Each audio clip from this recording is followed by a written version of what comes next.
Assalamualaikum warahmatullahi wabarakatuh. Kami dari kelompok 7 akan menjelaskan hasil diskusi kami yaitu tentang histori konstitusional, sospol, dan kultural. Dimulai dari sejarah konstitusional.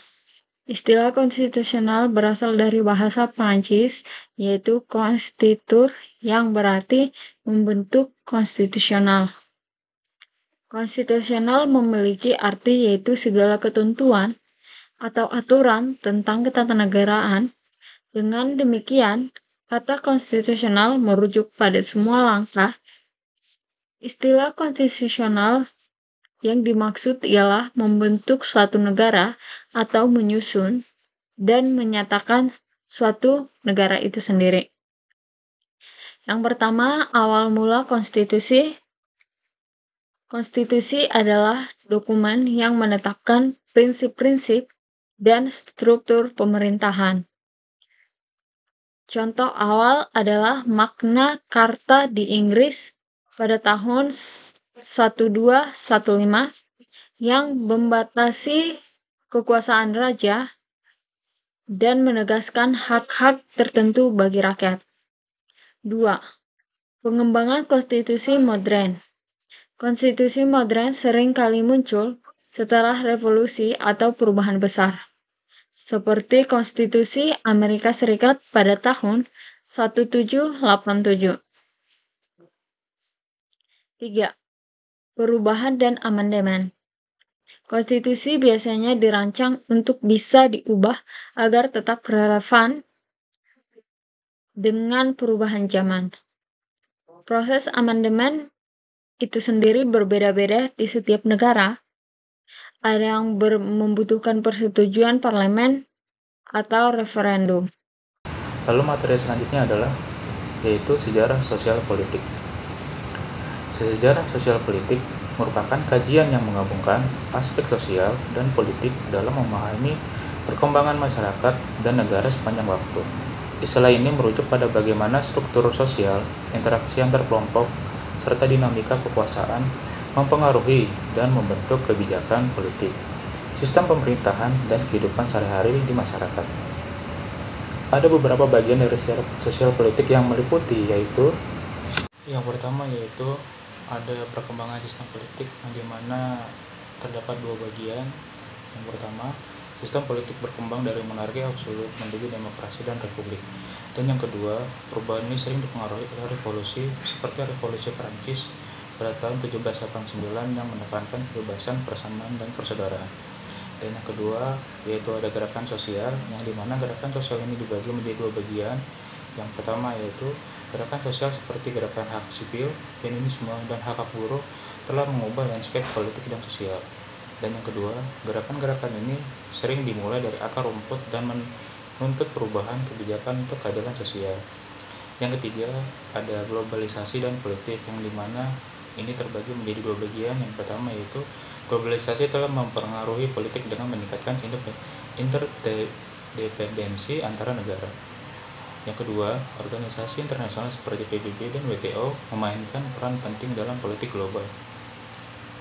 Baik, di sini saya akan menjelaskan tentang sejarah kultural. Ada 3. 1. Warisan budaya, pengaruh dan pertukaran budaya. Ketiga, perubahan sosial dan budaya. Warisan budaya. Setiap masyarakat memiliki budaya unik yang diwariskan dari generasi ke generasi, termasuk bahasa, seni, dan tradisi. Pelestarian budaya menjadi penting untuk menjaga identitas dan warisan sejarah. Kedua, pengaruh dan pertukaran budaya. Pertukaran budaya terjadi melalui perdagangan, migrasi, dan kolonialisme, mempengaruhi berbagai aspek kehidupan.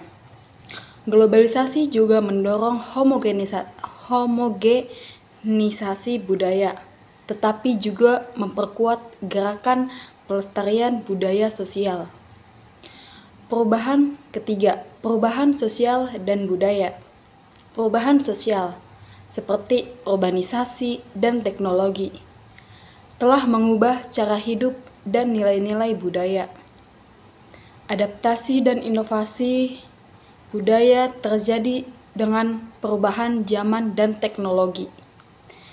Sejarah konstitusional, sosial politik, dan kultural saling berkaitan dan membentuk perkembangan masyarakat dan negara.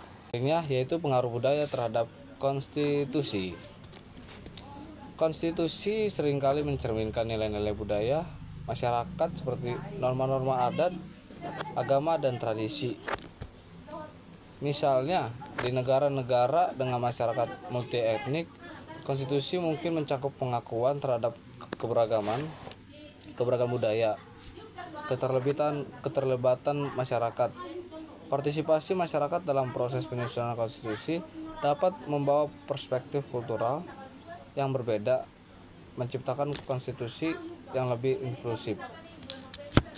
Tantangan kultural di beberapa negara, perbedaan budaya dapat menjadi sumber konflik dalam penerapan konstitusi, terutama dalam hak-hak minoritas. Kesimpulan yang kami ambil yaitu adalah sejarah konstitusi menunjukkan evolusi pemikiran politik dan sosial dari masa ke masa.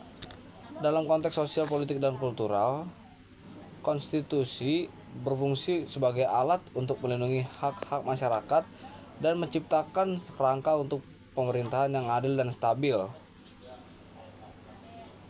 Memahami sejarah dan konteks ini penting untuk pengembangan konstitusi yang relevan dan efektif dalam menghadapi tantangan zaman. Sekian dari presentasi kami. Mohon maaf jika ada kesalahan kata, dan jangan lupa like and subscribe. Terima kasih.